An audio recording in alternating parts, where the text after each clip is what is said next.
به نام خدا، با عرض سلام و وقت بخیر. نادر احمدیان هستم، عضو هیئت علمی دانشگاه گیلان.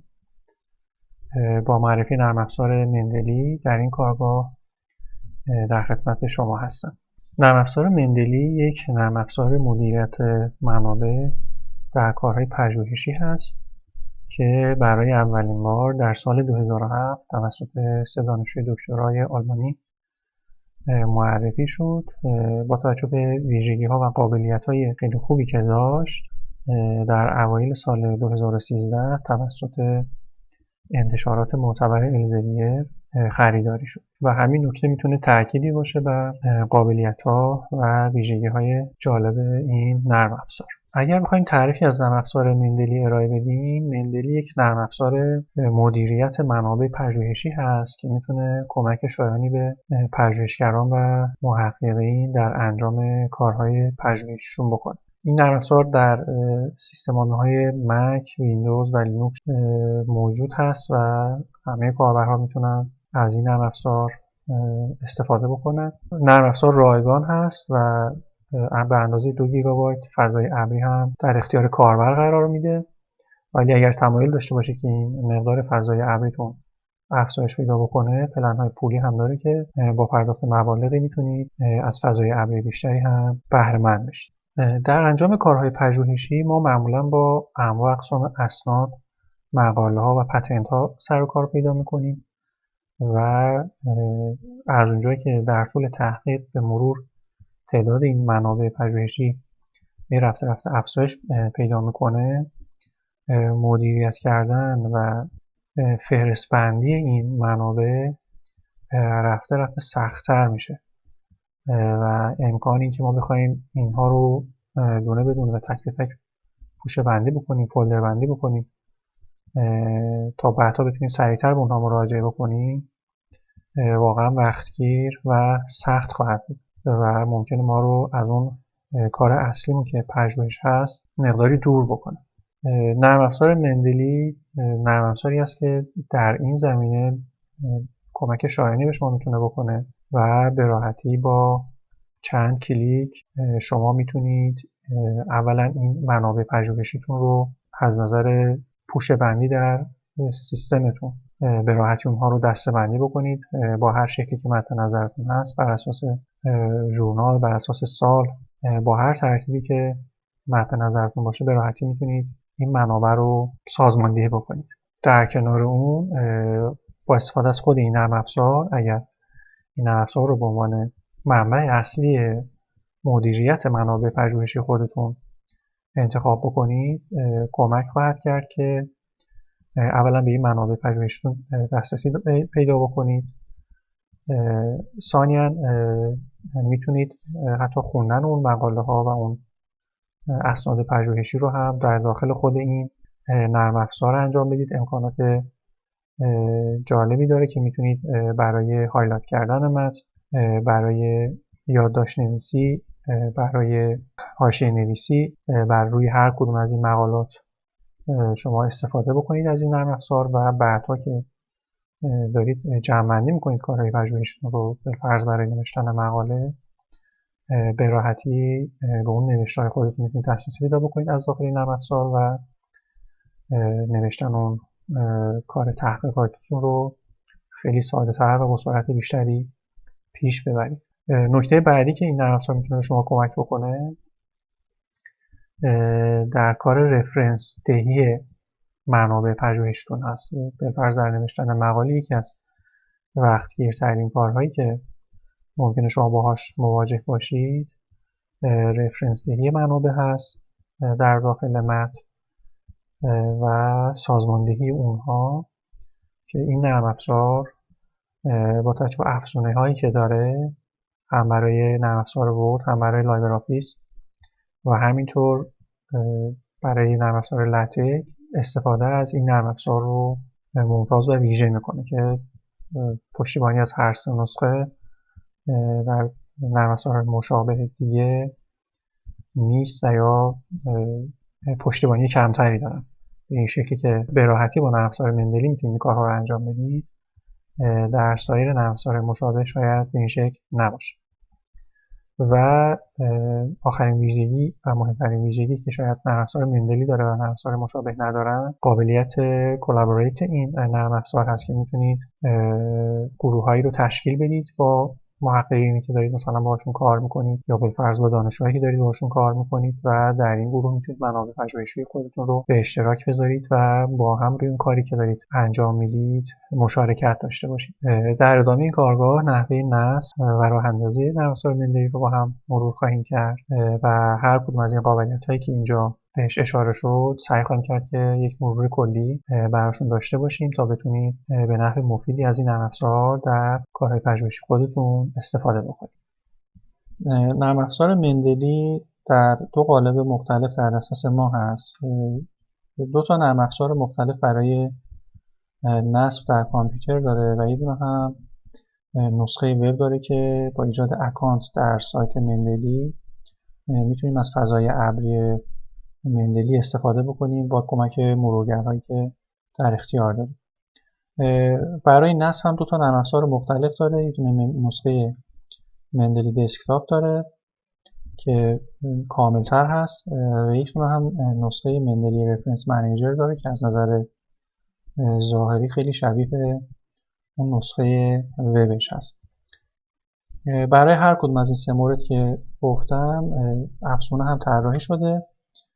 یه دونه افزونه برای مایکروسافت برای نسخه دسکتاپ مندلی هست، یه دونه افزونه با اسم رفرنس منیجر یا مندلی سایت باز برای مایکروسافت ورد طراحی شده و یک افزونه هم برای مرورگرها هست که برای هر سه مرورگر معروف اج، کروم و موزیلا این افزونه طراحی شده و میشه ازش استفاده کرد. نحوه نصب و استفاده از تمام این نرم افزارها و افزونه ها در طول این کارگاه براتون توضیح داده خواهد شد، ولی اون چیزی که بیشتر استفاده خواهیم کرد و عملا کاربردی تر هست نسخه دسکتاپ مندلی هست و نسخه وب رو بر اساس نیاز خودتون میتونید استفاده بکنید. رفرنس منیجر و نسخه وب خیلی شبیه هم هستند. از افزونه ها هم هر دو تا افزونه مربوط به نسخه دسکتاپ و وب ایمپورتر رو به طور کامل استفاده خواهیم کرد، ولی این افزونه مربوط به رفرنس منیجر این جدیداً ارائه شده و ظاهراً بعضی مواقع با ایراد و مشکل مواجه میشه و فعلا خیلی کاربردی نیست، ولی به هر حال من هر سه مورد رو براتون توضیح خواهم داد تا بر حسب نیاز خودتون بتونید ازشون استفاده بکنید.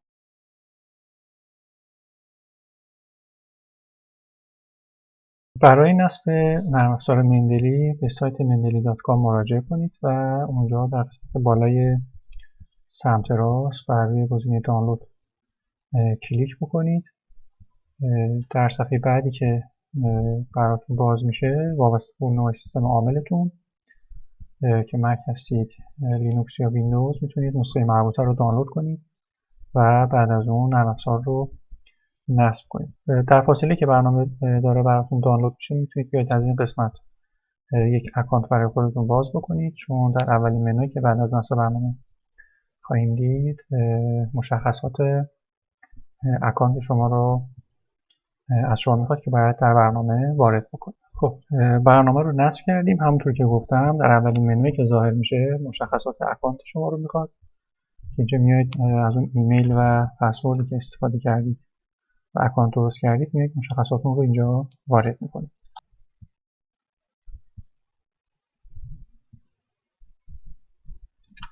میتونید گزینه Stay Signed In رو هم فعال بکنید که دیگه هر بار که از برنامه استفاده میکنید نیازی به وارد کردن یوزرنیم پسورد برای اکانتتون نداشته باشید.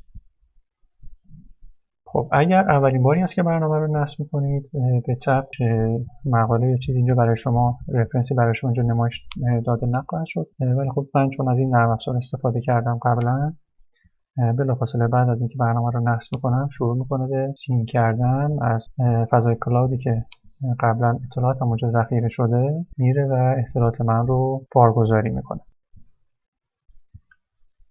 بعد از اینکه نرم افزار وارد اکانت شما شد، اطلاعات شما در این قسمت بالا نمایش داده میشه، اطلاعات پروفایل شما، و میتونید اطمینان حاصل کنید که از اینجا به بعد دیگه سینک کردن اطلاعاتی که وارد برنامه میکنید به صورت خودکار با اون اکانت اینترنت شما به طور صحیح انجام میشه. برای اینکه برای مایکروسافت ورد 2016 به بعد بتونید این افزونه رو اضافه بکنید، یه دونه صفحه ورد باز بکنید، میایید و از اینجا وارد قسمت اینسرت میشید، وارد قسمت ادینز یا افزونه ها و گت ادینز رو انتخاب میکنید. در قسمت جستجو عبارت مندلی رو سرچ بکنید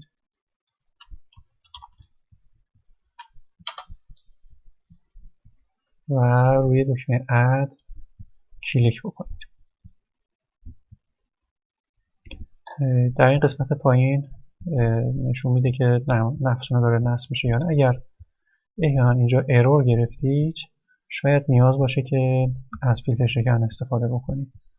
اگر که ارور نگرفتید، افزونه خیلی سریع در این قسمت ریفرنس نصب میشه و میتونید بعدا از این استفاده بکنید که بعدا توضیحات مربوطه رو خواهند. یک افزونه دیگه هم برای مرورگر داره نرم افزار مندلی که اون هم باز از منوی تولز اگر به اینستال مندلی وب ایمپورتر وارد بکنید به صفحه مربوطه هدایت میکنه شما رو. وابسته به مرورگر که دارید استفاده میکنید میتونید بیاید و افزونه رو دانلود بکنید. مراحل مربوطه رو طی میکنید، روی لینک های مربوطه کلیک میکنید تا افزونه رو برای مرورگری که دارید استفاده میکنید بتونید نصب کنید. به فرض اینجا من برای مرورگر اج براوزر دارم این کار رو انجام میدم.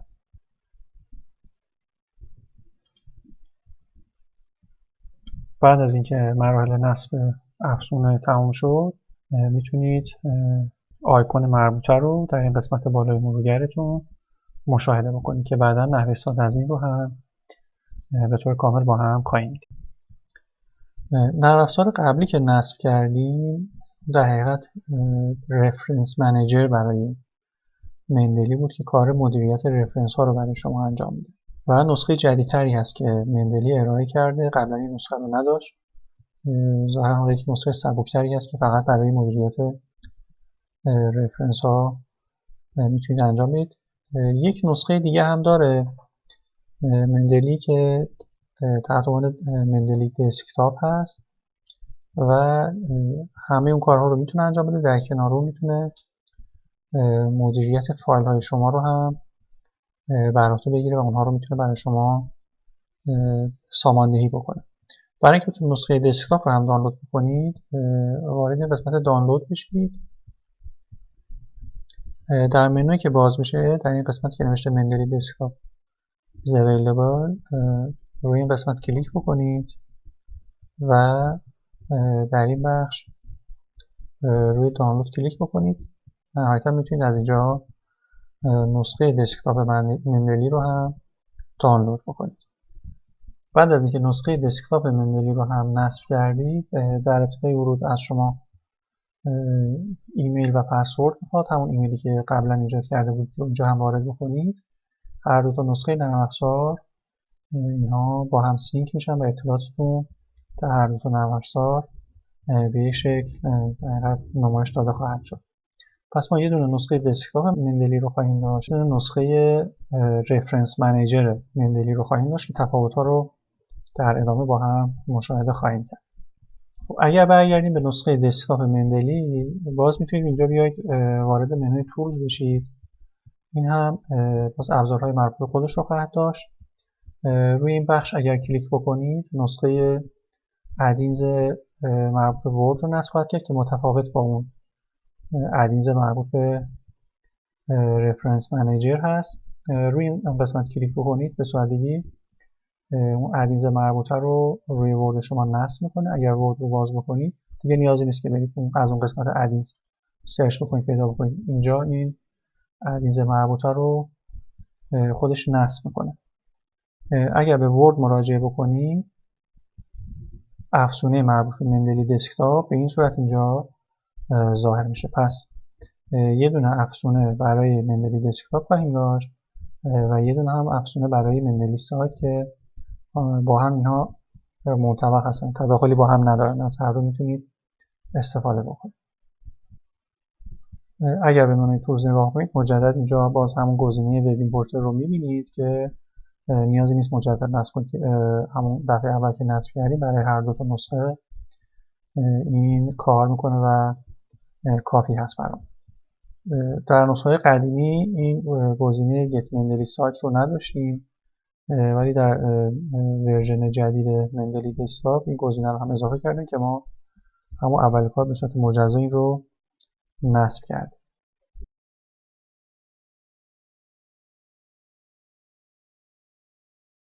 اگر بخوایم با بخش‌های مختلف برنامه مندلی دسکتاپ آشنا بشیم، این بخش سمت چپ که دارید می‌بینید بخش مای لایبرری هست و کلیه منابعی که شما به نرم افزار مندلی یا به دیتابیس مندلی اضافه کردید در این بخش برای شما نمایش داده میشه. خودش چند تا فولدر پیش‌فرض داره که این قسمت اول فول داکیومنت تمامی منابع شما رو نشون میده، قسمت پایین منابعی که جدیداً یا اخیراً اضافه کردید رو برای شما نشون میده، قسمت ریسنتلی رید مقاله‌ای که خوندید یا منابعی که مطالعه کردید رو اخیراً مطالعه کردید رو نشون میده، فیوریت مقاله‌های مورد علاقه که با ستاره مشخص کردید رو برای شما نشون میده و فولدر نید ریویو مقاله‌ای هست که به مندلی اضافه شده، منتها اطلاعات سایتیشنشون رو یک بار حتما باید چک بکنید تا موقعی که در مقاله چیزی وارد میکنید از صحیح بودن اونها مطمئن باشید. بخش مای پابلیکیشن یا فولدر مای پابلیکیشن میتونید مقاله‌های خودتون رو اینجا اضافه بکنید تا بعدا اگر خواستید در مقاله به انتشارات خودتون، به مقاله‌های خودتون ارجاع بدید، به راحتی بتونید از این بخش پیدا بکنید. و بخش آنسورتد فولدری هست که مقاله‌ای که در هیچ کدوم از اینها قرار ندادید رو میتونید اینجا قرار بدید و بعدا میتونید اینها رو در پوشه‌هایی که مد نظر خودتون هست منتقل بکنید.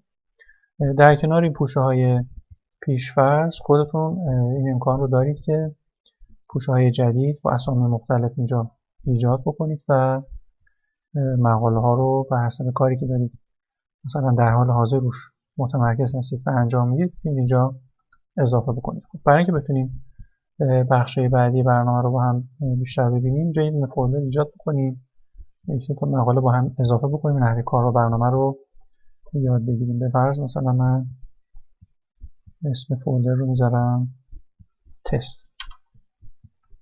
خب الان این فولدر تست رو انتخاب کردم. هر مقاله که اضافه بکنم در این فولدر تست ذخیره خواهد شد. برای اینکه مقاله رو بتونید اضافه بکنید خیلی راحت یا از منوی اد میتونید استفاده بکنید و میتونید اون پوشه‌ای که مقاله هاتون اونجا هست مراجعه بکنید، از اونجا اضافه بکنید، یا اینکه میتونید به حالت درگ اند دراپ میتونید مقاله رو به نرم افزار اضافه کنید. فرضاً این مقاله که اینجا داریم رو من میخوام به نرم افزار اضافه بکنم. دقت کنید الان این فایل پی دی افی که داریم هیچ مشخصه خاصی نداره، اسم خاصی نداره، ولی نرم افزار مندلی قادر هست که اطلاعات مقاله رو از روی فایل پی دی اف خودش به صورت اتوماتیک استخراج کنه. پس من حالت درگ اند دراپ مقاله رو اضافه میکنم. میبینید که نرم افزار تونست که خودش اسم نویسنده و تایتل، سال و اینکه مقاله کجا منتشر شده رو خودش به صورت اتوماتیک استخراج بکنه. برای اینکه اطلاعات کاملتر رو ببینید روی این فلشی که این کنار هست کلیک بکنید، اطلاعات کاملتر مقاله رو براتون نشون میده، شامل اسم نویسنده، ژورنال یا کنفرانسی که اونجا پابلیش شده این مقاله، ابسترکتش رو میاره براتون، مشخصه DOI مقاله و سایر مشخصات مقاله رو میتونه خودش استخراج بکنه. خب اولین بار که مقاله رو به مندلی اضافه میکنید بهتر هست که بیاید مشخصات مقاله رو چک بکنید و یا اینکه کار راحت‌تر اینه که اگر DOI مقاله رو دارید و مطمئن هستید که درست است اینجا کپی پیست میکنید و روی این دکمه سرچ یا لوکاپ کلیک میکنید. این خودش میره بر اساس این DOI مقاله میره سرچ میکنه و اطلاعات مقاله رو مجددا رفرش میکنه و اطلاعات صحیح رو اینجا قرار میده. هر مقاله اضافه کردید احیانا دیدید اطلاعاتش نادرست است، میتونید DOI اون مقاله رو از اینترنت خودتون پیدا بکنید، اینجا وارد بکنید تا اون دیتابیسی که اینجا الان ایجاد میکنید دیتابیس درستی باشه و دفعات بعد که میخواید از به عنوان سایتیشن از این مقاله استفاده کنید اطلاعاتی که وارد میکنید اطلاعات درست باشه و بعدا به دردسر نیفته.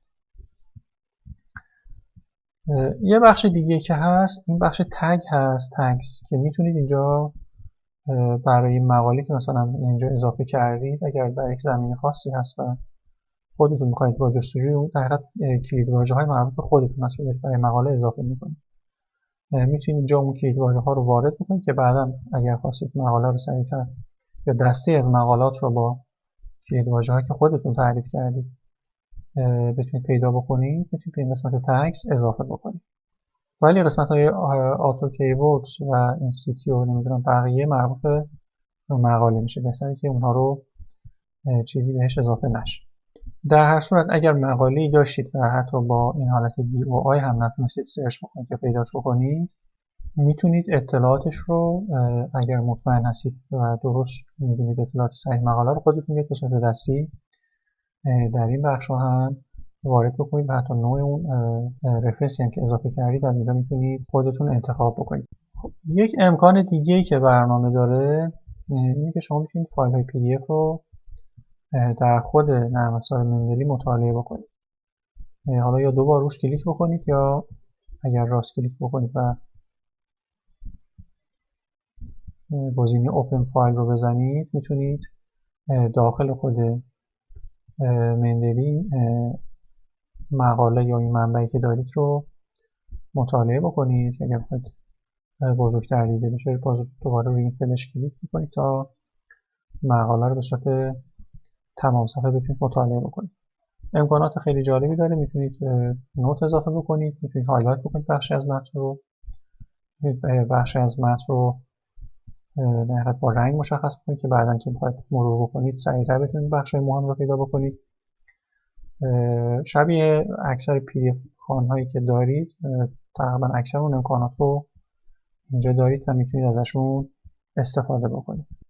یک قابلیت دیگه که نسخه دسکتاپ مندلی داره، میتونید هر مقاله که اینجا به حال مطالعه کردید و به حال میخواید یک خلاصه برداری از اون میخواید داشته باشید، میتونید باید این بخش نوت و اون خلاصه برداری هایی که دارید رو اینجا اضافه بکنید و هر موقع که نیاز داشتید از اونها استفاده کنید.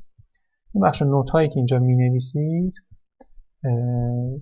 در حقیقت اون فضای ابری شما ذخیره میشه و روی هم نسخه دسکتاپ و هم روی نسخه مندلی رفرنس منیجر و هم تو فضای وب شما قابل دسترسی هست و میتونید مشاهده بکنید. یک حالت دیگه اینه که میتونید اگر مجموعی از مقالات رو در یک پوشه دارید که در داخل یک فولدر دارید، میتونید کل فولدر رو به نرم افزار اضافه بکنید، باز به حالت همون درگ اند دراپ یا باز از همین منوی اد میتونید برید و مسیر فولدر رو براش مشخص بکنید و از اونجا اوپن فایل رو بزنید تا مقالات اضافه بشن. داخل این فولدر من 2 تا مقاله داشتم که خود فولدر رو اضافه کردم، میبینید که هر 2 تا مقاله خودش به صورت اتوماتیک اضافه شد. باز اگر بریم قسمت دیتیلز رو چک بکنیم، اگر نیاز به مرور داشته باشیم این قسمت اطلاعات مقاله، خود نرم افزار مندلی به شما اخطار میده که برید و اطلاعات مقاله رو چک بکنید. اگر اخطاری نداد احتمال 100% دیگه مشکلی با رفرنس دادن اون مقاله نخواهید داشت و اطلاعاتی که وارد شده اطلاعات درستی هست. بالفرض این بخشی که اینجا هست need review، اگر اینجا مراجعه بکنید هم مقاله است که من قبلا اضافه کردم. میبینید که اگر روشون کلیک بکنم میگه که این جزئیات نیاز به یک مرور داره، باید اینها رو مرور بکنید که مطمئن باشید درست هستن. راحت ترین روش گفتم بیاید اگر دیوهای مقاله اینجا ثبت شده اون رو یک سرچی بکنید تا اطلاعات صحیح مقاله رو دریافت بکنید، یا اینکه مقاله رو میتونید بیاید از اینترنت سرچ بکنید خودتون و اطلاعات DOI اون مقاله رو از اینترنت خودتون پیدا بکنید و مجدد چک بکنید. خب اگر اینجا دقت بکنید هم DOI هست که خود نرم افزار مندلی رو پیدا کرده بود.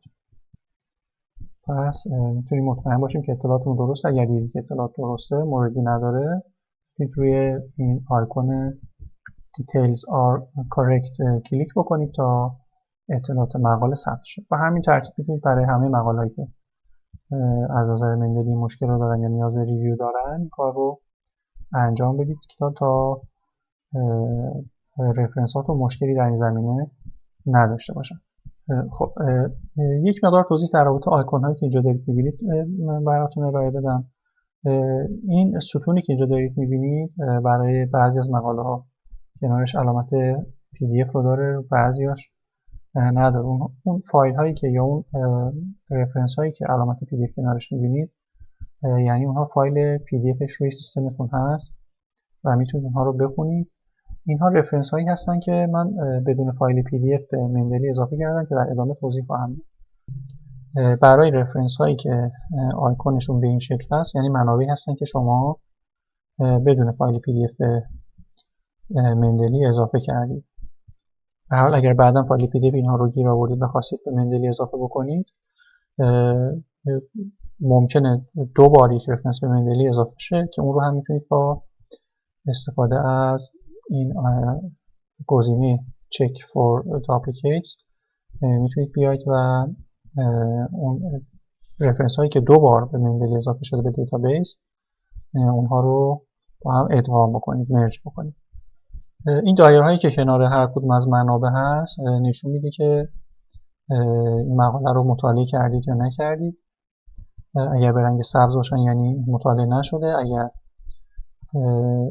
آیکون حالت خاموش داشته باشه اون چراغی که اونجا دارید میبینید یعنی این منبع مطالعه شده. یک ستون اولمون هم که هست این هم اگر مقاله خیلی زیاد باش سر و کار دارید و بهش زیاد رجوع میکنید میتونید اون رو به حالت فیوریت در بیارید تا این به طور اتوماتیک وارد این فولدر فیوریتس بشه و از اونجا میتونید به راحتی پیدا بکنید.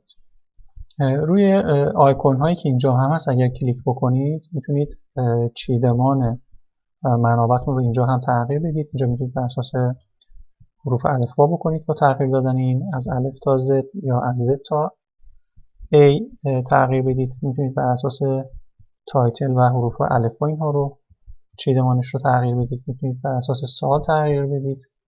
میتونید بر اساس اون ژورنالی که یا کنفرانسی که اونجا پابلیش شده تغییر بدید و میتونید همچنین بر اساس تاریخی که به دیتابیس مندلی اضافه کردید میتونید این رفرنساتون رو سورس بکنید. در این بخش پایین هم یک سری فیلترها هست که میتونید اعمال بکنید تا نحوه نمایش منابع اینجا تغییر پیدا بکنه. بالفرض اگر این فیلتر رو من الان بر اساس پابلیکیشن قرار دادم، اومده کل مقاله هایی که به دیتابیس اضافه کردم رو بر اساس پابلیکیشن اینجا اومده جدا کرده. روی هر پابلیکیشن که کلیک بکنم مقاله های مربوط به اون رو اینجا برای من نشون خواهد داد توی دیتابیس. میتونید این رو عوض بکنید. میتونید بر اساس اسامی نویسنده قرار بدید. میتونید این رو بر اساس اون تگ هایی که در بخش اول گفتم خودتون اضافه کنید میتونید بر اساس اونها قرار بدید که من تو اینجا تگ اضافه نکردم اینجا چیزی نشون نداد. و یا میتونید بر اساس کیورد هایی که خود مقاله داره، خود مقاله ها کیورد گذاشتن، میتونید بر اساس اونها فیلتر بکنید. به هر حال آیتم های مختلفی هست که میتونید خودتون اینجا اینها رو امتحان بکنید و نحوه استفاده از اونها رو یاد بگیرید. خب دو تا بخش دیگه در این قسمت باقی مونده. یکیش مربوط به اکسترنال لایبرری هست که مربوط به اون گروهایی میشه که اینجا ایجاد میکنید. میتونید شما اینجا با دوستانی که باشون کار میکنید میتونید یک گروه ایجاد بکنید. مثلا من میذارم تست گروه. یک گروه ایجاد بکنید، دوستانتون رو با استفاده از ایمیلشون به این گروه دعوت بکنید و از طریق این گروه میتونید مقالات رو با هم به اشتراک بذارید. اون نوت‌هایی که می‌نویسید و اون تعامل‌هایی که در رابطه با اون کار پژوهشی مشترک دارید میتونید از طریق این قسمت هم با هم انجام بدید که از ویژگی‌های منحصر به فرد نرم افزار مندلی هست. خب گروهی که اینجا من ایجاد کردم، اگر بریم و نرم افزار رفرنس منیجر مندلی هم مراجعه بکنید میبینید که گروهی که اضافه کردیم اینجا هم اضافه شد. پس هر کاری که شما در هر کدوم از این نرم افزار یا نسخه ها انجام بدید در بقیه نسخه ها هم به صورت لحظه‌ای سینک میشه و به روز رسانی میشه. همینطور اگر نیاز داشته باشید که نسخه وب مندلی هم دسترسی داشته باشید میتونید سایت اصلی مندلی مراجعه بکنید، از قسمت ساینی اطلاعات مربوط به اکانتتون رو وارد بکنید و میتونید از اون طریق به تمامی منابع خودتون دسترسی داشته باشید. میتونید وارد قسمت لایبرری بشید و مشاهده میکنید تمامی اطلاعاتی که در نسخه دسکتاپ، در نسخه رفرنس منیجر داشتیم همشون رو اینجا باز براتون قابل دسترس هستن، میتونید مشاهده کنید. در حقیقت میبینید که این نسخه وب بیشتر شبیه همون نسخه رفرنس منیجری هست که نرم افزارش رو نصب کردیم، نوتبوک داره و بقیه موارد. همونطور که باز میبینید اینجا در نسخه وبمون هم این پرایوت گروپی که اضافه کردیم مشاهده میکنید. همینطور این کالکشن تستی که اینجا ایجاد کرده بودیم. آخرین بخشی که از این قسمت باقی موند این فولدر ترش هست که آیتم هایی که پاک میکنید اول در اینجا قرار میگیره و میتونید اینها رو اگر نیاز داشتید دوباره، یا اگر اشتباه پاک کردید میتونید دوباره اینها رو ریستور بکنید. نکته‌ای که هست اینه که اولین بار منبعی رو از هر کدوم از این سه روش که گفتیم، حالا از طریق وب، دسکتاپ یا از طریق اون نسخه رفرنس منیجر اضافه کردید، به دیتابیستون لازمه که این دکمه سینک رو در اون بخش مربوطه کلیک بکنید تا اون داده جدیدی که به دیتابیس اضافه کردید در بین اون سه نسخه شما شیر بشه و همه نسخه ها دیتابیس یکسانی رو داشته باشن.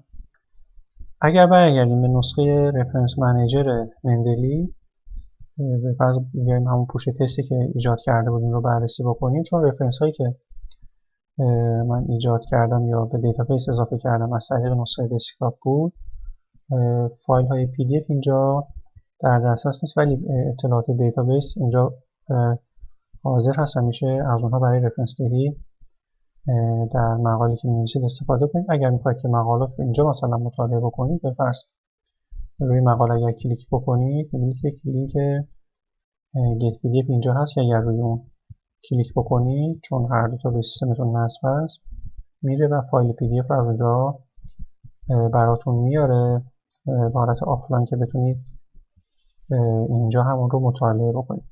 چند لحظه اگر منتظر بشید لینکش اینجا فعال میشه و میتونید فایل PDF اینجا هم مطالعه بکنید.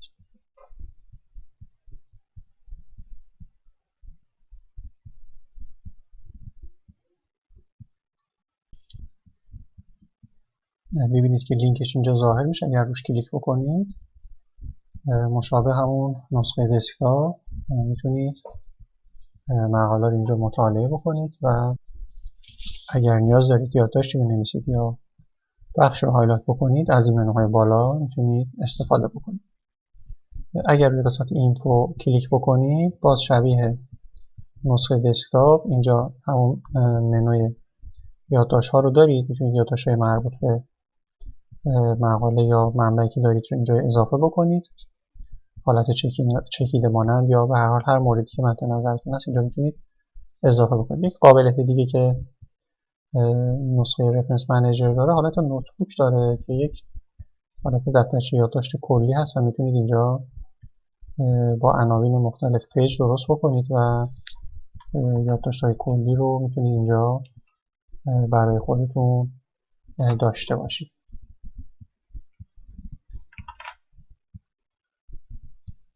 با هر تعدادی که نیاز داشته باشید میتونید اینجا پیج درست بکنید و با عناوین مختلف و یادداشت‌های مرتبط اونجا قرار بدید. اینجا دیگه اینا مربوط به مقاله نیستن، به صورت یک دفترچه یادداشت کلی میتونید رو در نظر بگیرید که این رو تو نسخه دسکتاپ نداشتیم.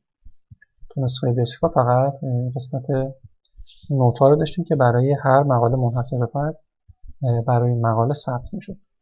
یک نکته که اینجا تا فراموش نکردم بگم اینه که تو همون نسخه دسکتاپ که داشتید اینها رو مطالعه میکردید، اگر مقاله رو اینجا هایلایتی یا نوتی روی خود فایل PDF نوشتید، اینها روی فایل PDF ذخیره نمیشه، روی مندلی ذخیره میشه. اگر میخواید که فایل PDF تون همراه با این نوت‌هایی که نوشتید سیو بشه یا اینها رو استخراج بکنید، باید بیاید روی فایل PDF تون راست کلیک بکنید و گزینه Export PDFs with Annotations رو انتخاب بکنید تا اون یادداشت‌هایی که روی فایل PDF نوشتید هم روی فایلتون ذخیره بشه. اگر میخواید رو با یک مثلا PDF خوان خارجی غیر از این PDF خوان داخلی خود مندلی مطالعه بکنید، باید از این گزینه استفاده کنید تا این نوت هایی که روی فایل PDF نوشتید اینها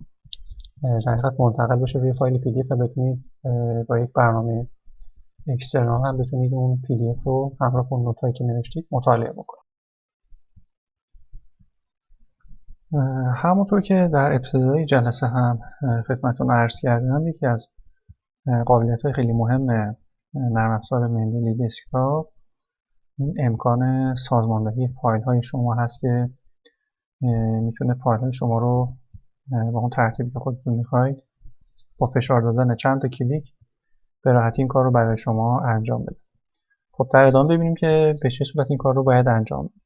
وارد منوی تولز و آپشنز میشید و از اینجا میتونید یک فولدری رو به عنوان فولدری که فایل های PDF جدیدتون رو، مقاله هایی که دانلود میکنید یا منابعی که دانلود کنید رو اینجا مشخص کنید. به هر حال یک فولدری رو در یکی از درایر های کامپیوترتون در نظر بگیرید و میتونید چند تا فولدر اضافه بکنید، فرق نمیکنه. مندلی از این به بعد این فولدرها رو به محض اینکه فایل جدیدی بهش اضافه بکنید خودش به صورت اتوماتیک به دیتابیس اضافه میکنه. حالا ممکنه یک فولدری داشته باشید، تعداد زیادی مقاله روش داشته باشید، اونها رو هم حالا فرصت نکردید که سازماندهی بکنید. بیایید از این قسمت واچ فولدر به اون درایر مربوطه مراجعه کنید و اون پوشه مربوط به فایل هاتون رو، منابعتون رو اینجا مشخص بکنید مسیرش رو. بعد میخوایم که این فایل ها رو سازماندهی بکنیم، ارگانایز بکنیم. میایید تو تب کناری و این تیک Organize My Files رو انتخاب میکنید.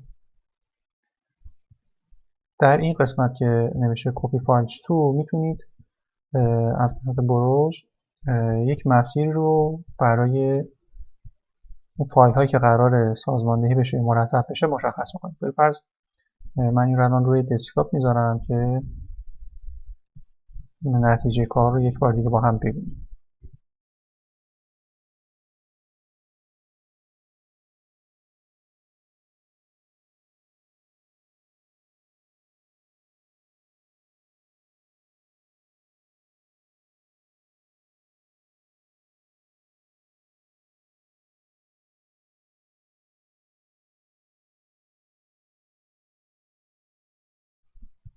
پوشه رو انتخاب بکنید، مسیرش رو اینجا بدید.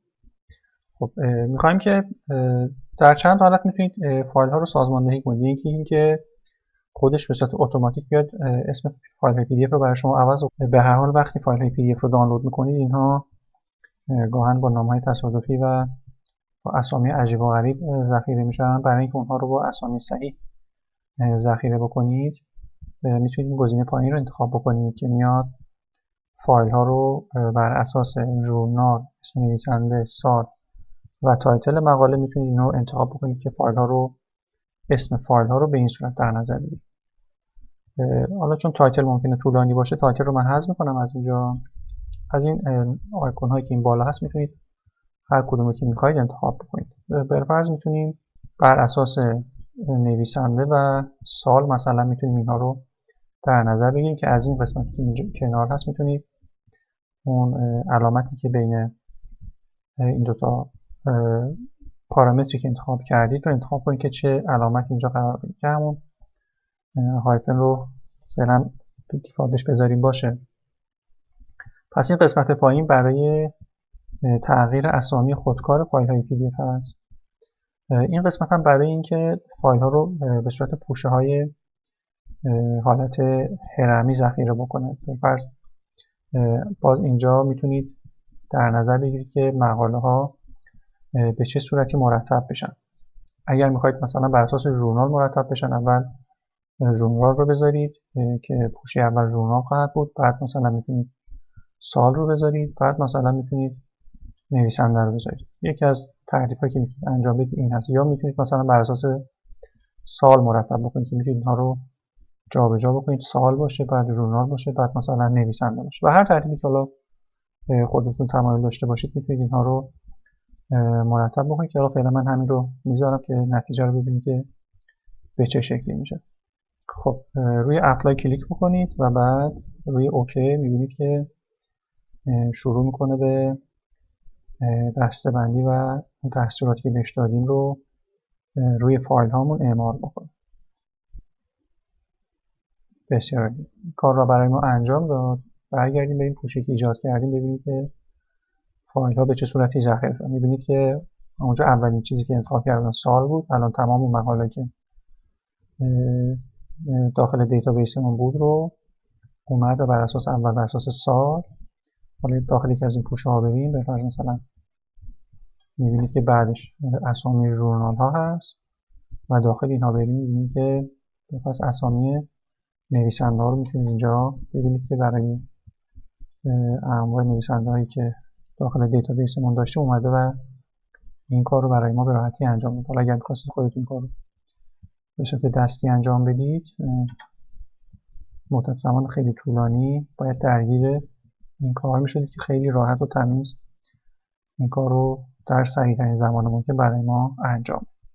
این آنان هایی هم که ایجاد میشه همون مقاله‌ای هستن که احتمالاً یک بار نیاز هست که ریویو بکنید توی دیتابیستون، اونها رو ریویو بکنید، اون مشخصات سایتیشنشون رو اصلاح بکنید، برمیگردن و داخل کسی پوشه ها قرار میگیرن. پس این هم نحوه سازماندهی مقاله هامون. میتونید مجددا این تنظیمات که اینجا در نظر گرفته بودید رو تغییر بدید. پس برگردیم اینجا و بیایم اینجا مثلا بر اساس ژورنال و بعد بر اساس سال مرتب بکنیم. باز دوباره همون کار رو برای ما انجام خواهد داد. اپلای بزنیم و اوکی. تغییرات رو برای ما اعمال خواهد کرد. میبینید که این دفعه مقاله ها کلا بر اساس ژورنال و کنفرانس چیدمانشون مرتب شده و بعد از اون اگر بریم داخل یکی از اینها بر اساس سال و بعد بر اساس نویسنده اینها رو اومده مرتب کرد. به هر حال هر تعداد مقاله داشته باشید به همین راحتی که برای شما تنظیم بکنه و سازماندهی بکنه. در بخش قبل اومدیم و نحوه اضافه کردن فایل های PDF به نرم افزار مندلی رو باش آشنا شدیم. در ادامه می‌کنیم با نحوه استفاده از افزونه وب ایمپورتر مندلی بیشتر آشنا بشیم. فرض کنید که یک عنوان مقاله رو سرچ کردید و فقط باید عنوان این مقاله رو به دیتابیس مندلی اضافه بکنید و خود فایل PDF اون مقاله نیازی ندارید. فرض کنید عنوانی رو سرچ کردید یا مقاله که مثلا مد نظرتون بود به این صورت هست، لینکش رو باز کردید. برای اینکه بتونید این رو به دیتابیستون اضافه بکنید و جزء رفرنس ها استفاده بکنید، بعد از اینکه لینک مقاله رو باز کردید میایید و روی این آیکون مندلی که قبلا روی مرورگرتون نصب کردید کلیک میکنید. اگر اولین بار هست که دارید این کار رو انجام میدید، این افزونه سعی خواهد کرد که اول ساین بکنه روی اکانت شما. اگر ساین کردنش به درستی انجام نشد، یک بار افزونه رو آنینستال و دوباره نصب بکنید، مشکلتون برطرف خواهد شد. خب الان من روی این افزونه کلیک کردم، میبینید که دقیقا همین عنوان مقاله رو اینجا خود این افزونه میشناسه. در کنار اون سایر رفرنس هایی داخل این صفحه هست، اونها رو هم شناسایی میکنه و برای شما نشون میده که اگر بخواید اونها رو هم به دیتابیس اضافه کنید. ولی چون این لینکی که اینجا هست مربوط به این مقاله است، خودتون می‌بینید که به طور دیفالت اومده این رو خودش تیکش رو فعال کرد. میتونید از اینجا اون پوشه‌ای که مد نظرتون هست رو انتخاب بکنید و روی گزینه اد کلیک بکنید. افزونه ضمن اینکه اطلاعات مقاله رو شناسایی میکنه و به دیتابیس شما اضافه میکنه، اگر فایل PDF اون مقاله هم قابل دانلود باشه از سایت یا از اون لینکی که باز کردید، اینجا برای شما مشخص خواهد کرد و نشون میده که اون PDFش هم قابل دانلود هست یا نه. اگر قابل دانلود باشه سعی خواهد کرد که PDF اون مقاله رو هم برای شما دانلود بکنه. خیلی خوب، من این مقاله رو الان اون پوشه تستمون اضافه میکنم، برمیگردیم به داخل نرم افزار ببینیم که اونجا هم اضافه میشه یا نه.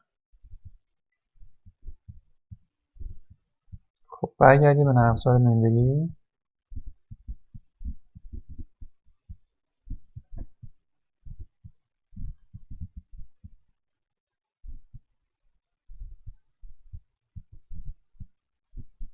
میبینید که بعد از اینکه رفرش رو زدم، اون مقاله که اضافه کردیم اون هم به دیتابیسمون اضافه شد.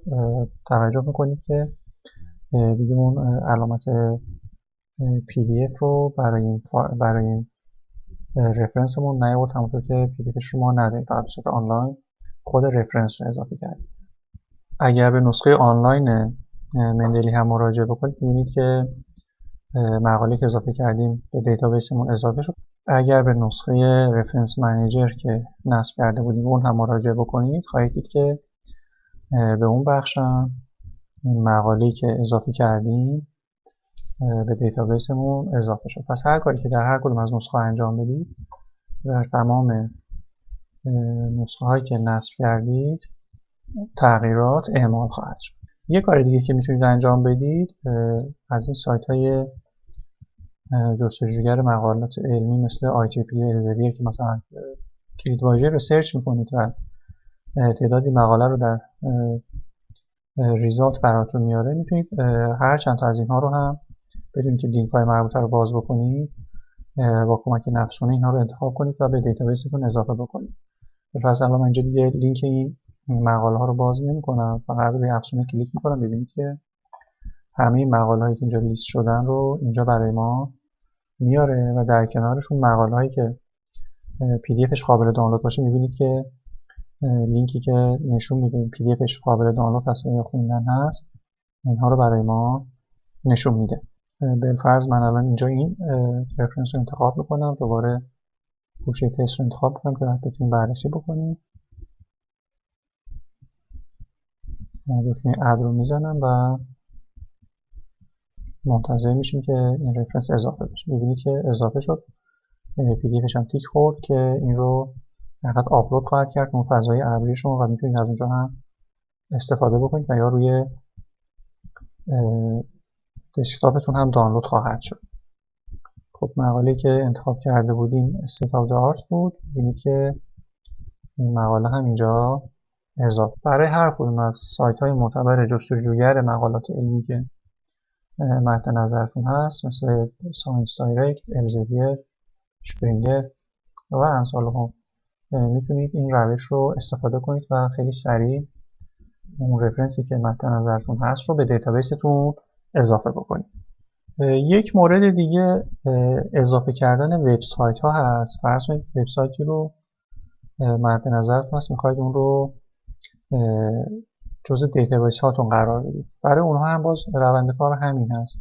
این خودش به صورت اتوماتیک سایتیشن مربوط به اون وبسایت رو برای ما تولید خواهد کرد. بالفرض مثلا میخواید یک مقاله از ویکی‌پدیا رو جزء رفرنس هاتون قرار بدید، باز میایید اینجا روی لینک مندلی کلیک میکنید، روی آیکون مندلی منتظر میشید که رفرنس مربوطه رو براتون ایجاد بکنه. خب چون مقالات ویکی‌پدیا خودشون لینک های مختلفی دارن، اینجا تعداد ریزالت خیلی زیاد هست. باید بیاید اون لینکی که مد نظرتون هست اون رو انتخاب کنید. اینجا ما فقط این خود ویکی‌پدیا رو می‌خوایم بیایم پایین ها تا لینک مربوطه رو پیدا بکنیم که وب پیج رو در حقیقت منظور ما هست که می‌خوایم این وب پیج رو اینجا جزو رفرنس ها قرار بدیم. کلیک بکنید و این رو به عنوان رفرنس به مندلی اضافه بکنید. برگردیم به مندلی. خب اگر برگردید به نرم افزار مندل، حالا من نسخه آنلاینش اینجا باز کردم که سریع‌تر هست. می‌بینید که به عنوان رفرنس به اینجا اضافه شد. اگر اینفورمیشنش رو نگاه بکنید می‌بینید که به عنوان وب پیج رو ثبت کرده و لینک صفحه مورد نظر رو هم خودش. همین روند رو میتونید برای گوگل اسکولار هم انجام بدید. شاید کارتون راحت‌تر هم باشه. حالا مقاله که مد نظرتون هست یا تایتلی که مد نظرتون هست رو سرچ بکنید.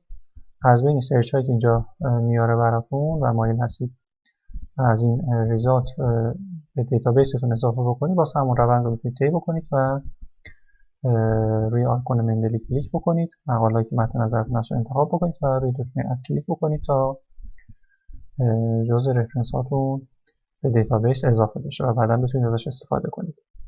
یک کار دیگه که برای اضافه کردن رفرنس به دیتابیس مندلی میتونید انجام بدید اینه که بیاید وارد سایت mendeli.com بشید، وارد اکانتتون بشید، ساین این بکنید، مستقیم شما رو به این صفحه هدایت خواهد کرد. اگر روی آیکون سرچ کلیک بکنید و این صفحه که براتون نمایش داده شد میتونید اون مقاله که مد نظرتون هست رو به طور مستقیم اینجا سرچ بکنید. به فرض بیایم از اون ریزالت هایی که قبلا داشتیم، فرض کنید مثلا این عنوان رو میخوام سرچ بکنم که مربوط به انتشارات وایلی هست ولی داخل خود مندلی دارم سرچ میکنم.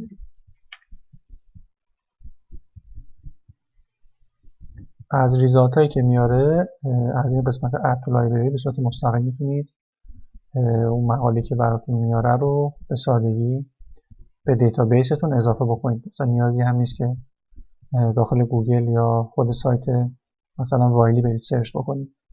این کار رو انجام میدیم. اینجا خودش حتی ویو این لایبرری رو هم برای ما نشون میده. بریم روی نسخه وبمون.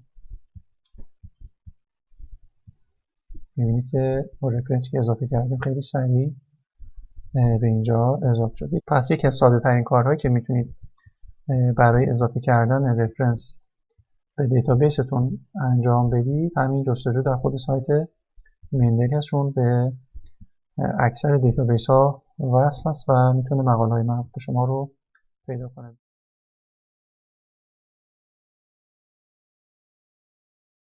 بعد از اینکه دیتابیس مربوط به رفرنس هامون رو در مندلی ایجاد کردیم میتونیم ازشون استفاده کنیم و در مقاله یا گزارشی که می‌نویسید رفرنس هاتون رو به سادگی با کمک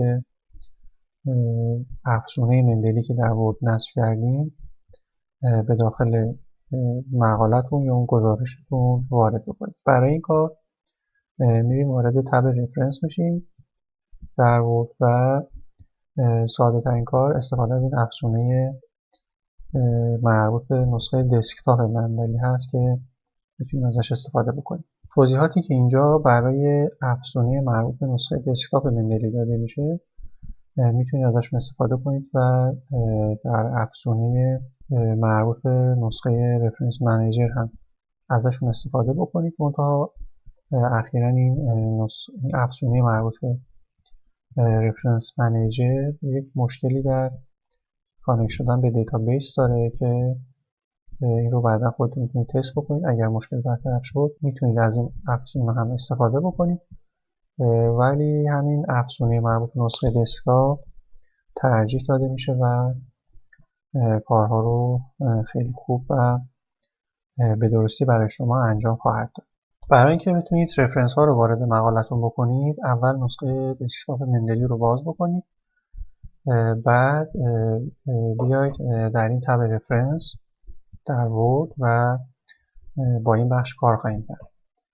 قبل از اینکه سایتیشن ها رو وارد مقاله بکنید، مراجعتون رو وارد مقاله بکنید، اول بیاید از این بخش استایلی که باید رعایت بکنید برای وارد کردن رفرنس ها رو انتخاب بکنید. به فرض من اینجا استاندارد یا استایل IEEE رو انتخاب کردم. بعد بیاید روی این دکمه Insert Citation کلیک بکنید. این منویی که باز میشه اینجا اگر اسم مقاله رو حفظ هستید یا اون رفرنسی که میخواید وارد بکنید اینجا اون رو میتونید سرچ بکنید. به فرض مثلا مقاله‌ای که مثلا اخیراً وارد کردیم رو من انتخاب میکنم و روی دکمه اوکی کلیک میکنم. میبینید که رفرنس ایجاد. یا میتونید باز روی همین دکمه Insert Citation کلیک بکنید و روی دکمه قطب مندلی بعد از بین منابعی که اینجا دارید میتونید هر چند تا مقاله‌ای که مد نظرتون هست رو انتخاب بکنید. دکمه کنترل رو روی کیبورد نگه دارید و روی مقاله‌ای که میخواید وارد بکنید کلیک بکنید و بعد بیاید روی دکمه سایت که اینجا میبینید کلیک بکنید. میبینید که مقاله ها یا رفرنس هاتون به این صورت وارد میشه. یک حالت اتوماتیکی که این نرم افزار مندلی داره و این رو برای شما مدیریت میکنه، این اولا شماره گذاری ها هست که به ترتیب اون یا بر اساس اون استایلی که اینجا انتخاب کردید این کار رو برای شما انجام میده. و اگر رفرنس های متعددی داشته باشید بذارید من یکی دو تا رفرنس دیگه هم اضافه بکنم تا این رو بتونم براتون توضیح بدم. خب در این بخش این 5 رفرنس رو ایجاد میکنم. میبینید که نوع نمایش رو بر اساس اون استایل خود نرم افزار اینجا اینها رو میتونه برای شما تنظیم بکنه و به درستی نمایش بده. بالفرض اگر من الان اینجا بیام یک رفرنس اول رو انتخاب بکنم و مثلا چند تا از این رفرنس ها رو خواهید که نوع نمایش تغییر خواهد کرد. بالفرض میام اول رفرنس اول رو اینجا وارد میکنم. خب بعد فرضاً میخواید یک رفرنس دیگه هم اینجا اضافه بکنید. دوباره میاد روی Insert Citation کلیک میکنید. فرضاً مثلا من بیام و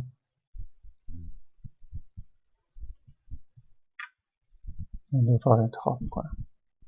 یه رفرنس دیگه هم اضافه بکنیم.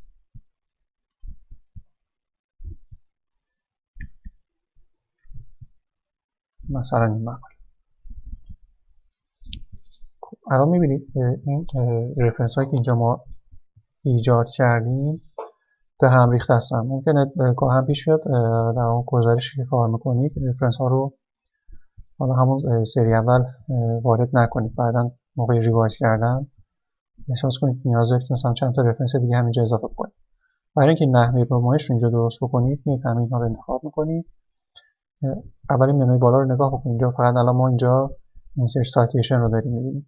ولی اگر من اینها رو مجدد انتخاب بکنم میبینید که این منو اینجا عوض میشه به صورت اتوماتیک. این دفعه الان اگر روی این دکمه کلیک بکنید مرج سایتیشن خودش میاد اینها رو نحوه نمایششون رو تصحیح میکنه.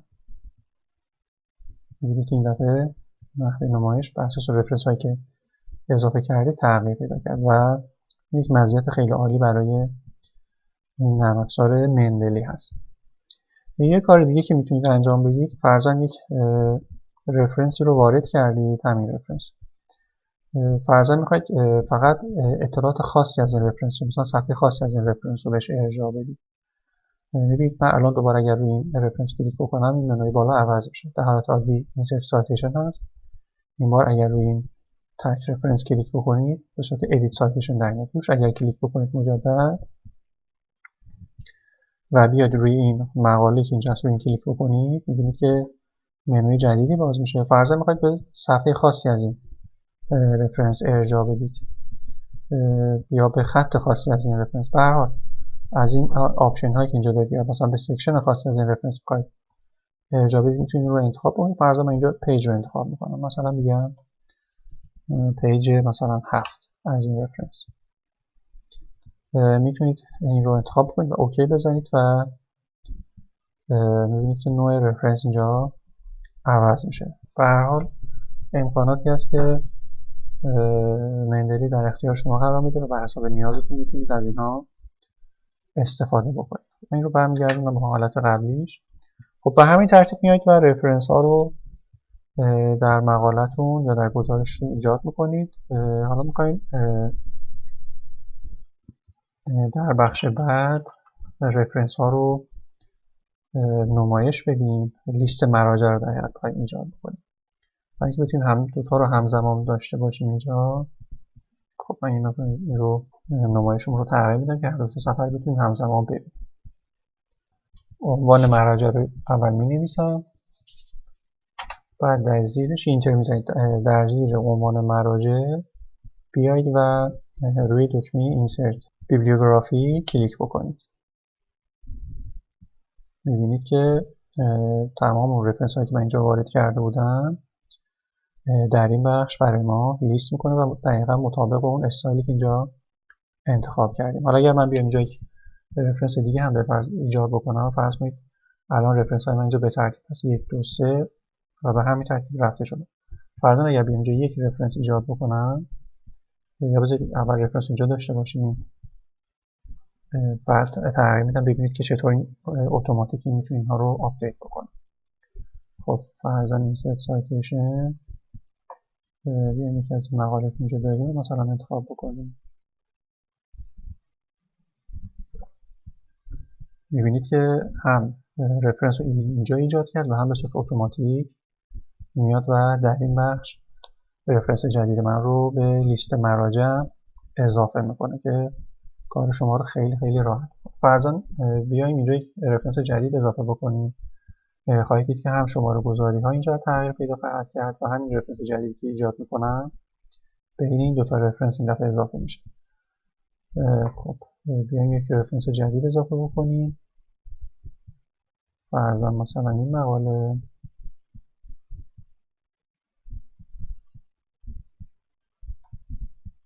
خب من این موقعی رو پایین تر میارم که همزمان بتونید اینجا هم ببینید که مقاله جدید کجا اضافه میشه.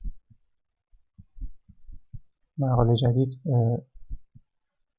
اینجا اضافه شد و همینطور اگر دقت بکنید شماره گذاری هایی که داخل مقاله بودند هم اینها به صورت اتوماتیک تغییر پیدا کردن و بسیار بسیار کار شما رو راحت میکنه. باز اگر نیاز داشتید از بین اون رفرنس هایی که قبلا ایجاد کردید میخواید مثلا یکی دو تاش رو پاک بکنید یا تغییر بدید، باز مشابه هم میخواید روی این بخشی که رفرنس دادید کلیک میکنید، روی ادیت سایتیشن کلیک میکنید و از اون مقاله هایی که اینجا وارد کردید هر کدوم رو که بخواید میتونید به راحتی روش کلیک بکنید و با پاک کردنش اون رو از این لیست مراجعی که وارد کردید حذف بکنید. بعد روی دکمه اوکی کلیک میکنید، تغییرات به صورت اتوماتیک در کل مقالتون و در لیست مراجع نهاییتون به صورت اتوماتیک اعمال خواهد شد.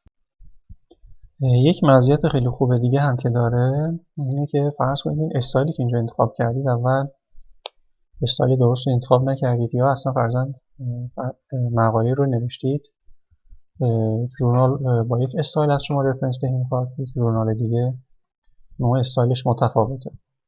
به راحتی میتونید بیایید اینجا و نوع استایل رو اینجا عوض بکنید و این به کل مقاله و بخش ارجاعات شما یا اون فهرست ارجاعات شما هم به صورت اتوماتیک اعمال میشه. بالفرض بیایم اینجا این رو به صورت مثلا آپا انتخاب بکنیم، میبینید که نوع رفرنس دهی هم داخل متن و هم در بخش فهرست ارجاعات شما به صورت اتوماتیک عوض میشه. اگر بخش ارجاعات رو ببینید میبینید که نوع ارجاع ها کلا تغییر کرده و همینطور داخل متن هم میبینید که نوع رفرنس دهی تغییر کرده. باز منتها همون نکاتی که گفتم تو همین حالت هم صادق هست و میتونید ازشون استفاده بکنید. دوباره اگر برگردونم همون استایل قبلی میبینید که دوباره میبینید همون حالت شماره گذاری مجدد به متن برگشت و لیست رفرنس نهاییمون هم مطابق با استایل جدید که انتخاب کردیم مجدد به صورت اتوماتیک آپدیت میشه. از نرم افزار مندلی میتونید برای ایجاد فایل های دیتابیس، برای مدیریت منابع در مقاله نویسی با استفاده از لاتک هم استفاده بکنید. اگر با نحوه رفرنس دهی در نرم افزار لاتک آشنایی ندارید، میتونید به کارگاهی که در این زمینه ارائه کردن مراجعه بکنید. توضیحات کامل رو در اون کارگاه، نحوه کار با لاتک و نحوه رفرنس دهی در نرم افزار لاتک رو در اون کارگاه توضیح دادم. توضیحات کامل رو میتونید اونجا مشاهده بکنید. طبق همون توضیحاتی که تو اون کارگاه دادم، چیزی که ما نیاز داریم اینجا یک فایل دیتابیس بیبلیوگرافی هست که نرم افزار لاتک از اون استفاده خواهید کرد و شما میتونید با کمک اون کار رفرنس دهی رو در لاتک انجام بدید. برای اینکه بتونید فایل دیتابیس که قابل استفاده برای لاتک باشه رو ایجاد بکنید، میایید تمام مقاله هایی که نیاز دارید در اون کار پژوهشیتون بهشون ارجاع بدید، بیاید انتخاب بکنید. بالفرض مثلا من این 5 تا مقاله یا چند تا مقاله که اینجا دارم رو نیاز دارم که تو اون کار، در اون کار پژوهشی بهشون ارجاع بدم، یا در اون فایل لاتک هم از اینها استفاده خواهم کرد. میام اینها رو انتخاب میکنم کلشون رو، بعد روشون راست کلیک میتونید بکنید یا اینکه میتونید از منوی فایل روی گزینه اکسپورت کلیک بکنید، فرق نمیکنه. روشون راست کلیک بکنید و گزینه اکسپورت رو انتخاب بکنید. منویی که باز میشه میتونید دسکتاپ رو انتخاب بکنید که فایلی که ایجاد خواهد شد در دسکتاپ برای شما ذخیره بشه. پسوند فایل رو هم BIB یا همون بیبتک انتخاب خواهید کرد که توضیحات کامل اون رو در کارگاه لاتک ارائه دادم، میتونید مراجعه بکنید. پس پسوند بیب رو انتخاب میکنید و گزینه سیو رو روش کلیک میکنید. خب این میشه فایل دیتابیس ما برای لیست مراجع که در لاتک ازش استفاده خواهیم. اگر دقت کنید تمام مراجع رو به طور کامل اینجا برای ما طبق فرمت بیبتک که برای لاتک مورد نیاز هست اینجا آماده کرده و با اطلاعات خیلی دقیق و کاملتر از اون چیزی که مثلا میتونید از گوگل اسکولار به دست بیارید. خب این میشه فایل بیبلیوگرافی که لاتک میتونه از این استفاده بکنه. این رو در اون پوشه مربوط به فایل لاتکتون قرار میدید و طبق روندی که در کارگاه لاتک توضیح دادم میتونید ازش استفاده بکنید. بعد از اینکه دیتابیستون رو ایجاد کردید و اون رو هم در کنار فایل های لاتکتون قرار دادید، برای رفرنس دهی به اون مقاله و مقاله که مد نظرتون هست از دسترس لاتک باید استفاده بکنید و یا به راحتی میتونید بیایید از اینجا و اون مقاله رو پیدا بکنید. از سرچ که اینجا انجام میدید هم میتونید مقاله رو پیدا بکنید. مقاله رو که پیدا کردید میتونید روش راست کلیک بکنید و گزینه کپی اس رو انتخاب کنید. کپی اس لاتک سایتیشن کامند اگر انتخاب بکنید تو اون داکیومنت لاتکتون پیست بکنید. این رو دستور سایت رو برای شما به این صورت همراه با تگ مقاله که براش در نظر گرفته شده برای شما به راحتی اینجا نشون میده. نیازی ندارید که شما خودتون دوباره برید فایل دیتابیس رو نگاه کنید تا تگ مقاله رو بتونید پیدا بکنید. به راحتی میتونید این کار رو انجام بدید برای هر چند تا مقاله که نیاز داشته باشید. فرضاً اگر من نیاز دارم مثلا 2 یا 3 تا مقاله رو بهشون رفرنس بدم، از اینها رو انتخاب میکنم، راست کلیک میکنم و کپی از لاتک سایتیشن کامند اگر انتخاب بکنید و اون رو تو داکیومنت لاتکتون پیست بکنید، خواهید دید که این دفعه دستور مبدا رو به طور صحیح برای شما ایجاد بکنه و شما نیازی ندارید که اینها رو خودتون تایپ بکنید. پس مزیت خیلی زیادی داره، هم کار رو تو ورد برای شما راحت میکنه و هم کار رو توی لاتک. به این ترتیب به پایان این کارگاه رسیدیم. امیدوار هستم مجموعه مطالبی که خدمتتون ارائه شد مفید و کارساز بوده باشه و بتونید به نحو مطلوبی از این موارد در جهت تسریع کارهای پژوهشی خودتون و به دست آوردن نتایج مطلوبتر استفاده بکنید. برای همگی آرزوی سلامتی و موفقیت دارم.